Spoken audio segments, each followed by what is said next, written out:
I'm Larry Farver, and let's queer up student and youth culture. New York school officials sue for the right to bully trans students. Parents and school board members from Long Island and Schenectady, New York, have sued Attorney General Letitia James and top state education officials, arguing that New York's efforts to protect transgender students amount to unconstitutional censorship. The lawsuit, filed by anti-trans Southeastern Legal Foundation, or SLF, challenges a May 8th letter from James and State Education Commissioner Betty Rosa. That letter instructed school leaders not to make or encourage comments that misgender transgendered students, question the legitimacy of their identities, or imply that including them in school activities endangers others. It cited state laws guaranteeing trans students access to appropriate facilities, protecting all students from discrimination, harassment, bullying, taunting, and intimidation.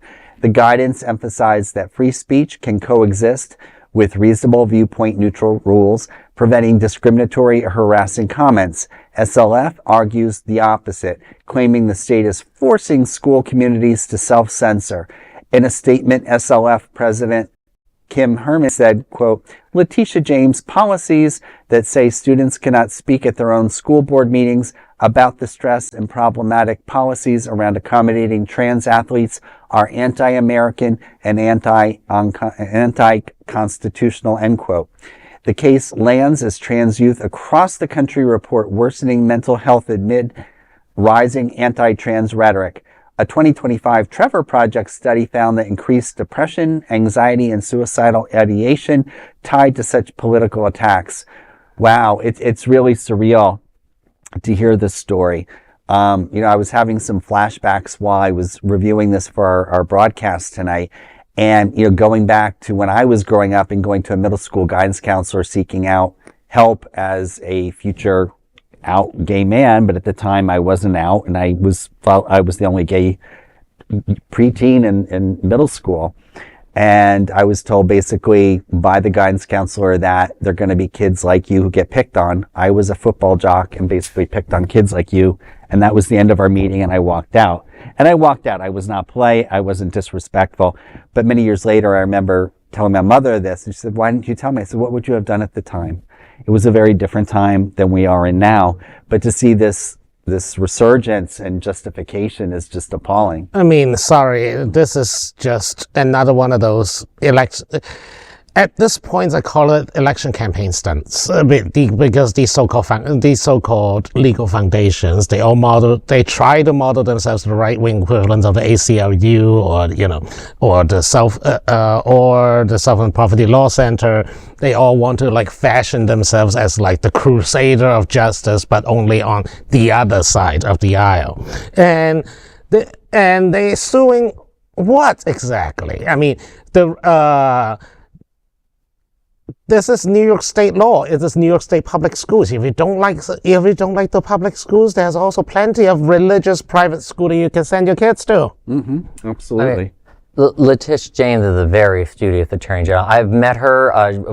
The report I wrote for my day job, and we had a big event where she came to talk about the report. I mean, she's no dummy. So she's writing this and telling this is what the rules are. She's going to win in court. She has a very strong record in court. I think she's had a few. Her lawyers have done a few things with someone named Donald Trump and got some convictions, if I recall. Yes, and also he tried to go after her, and they all failed. Failed spectacularly. But when you look at what did she actually?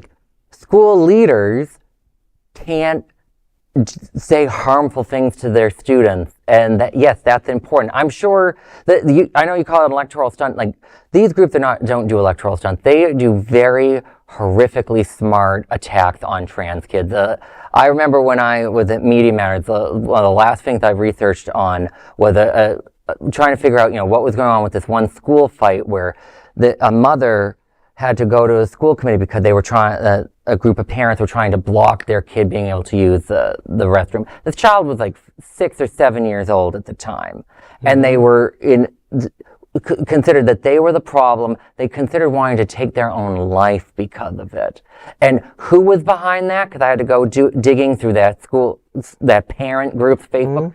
the Alliance Defending Freedom. Of course They it is. want to target it. They've targeted kids before. There was another time where they targeted another kindergarten student trying to claim that the kid was trans and assaulted someone. There was no assault. The kid wasn't even trans, but they love to target these sorts of kids. This group has not targeted an individual trans kid yet, but they will. And I'm sure that's why people like Letitia James understands we need to nip this in the butt now and say, no, you cannot target specific students. You can't go and do that crap in New York. In I know Long Island, the Nassau County executive, whatever his name is, Republican, is now running for governor. And so that's why I thought that it was an electoral stunt, because the Oh no, Long I'm sure Island's- Republicans will do electoral. I know I wasn't criticizing you on this. I just mean that Yeah. these legal groups are very scared. Yeah, the harm is real. I mean, just like we watch Moms for Liberty, Freedom, whatever the hell thing.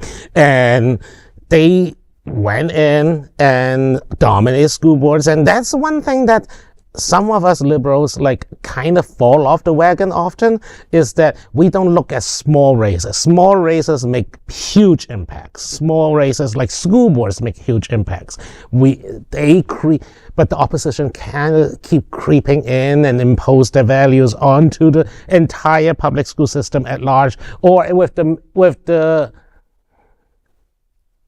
idea or with the intention of dismantling the school system altogether, so that everyone can go to religious private school on vouchers. To give you some hope, the liberals are not very interested in local elections, but groups like the Democratic Socialists of America and Run for Something do have a lot of local candidates, and they do win. I know DSA, I think, won a race a couple years ago in Tampa, and they're always looking at new local races. And Run for Something, everybody and their sisters signed up to consider running for office with them, and they're helping people up and down the ballot. So I don't want to say that elections are always the answer to everything, but there is a new progressive left wing to go and fight those. Thank God. And it reiterates the point that we all need to go out and vote, even if it's for the small elections. Don't just say other people will take care of it.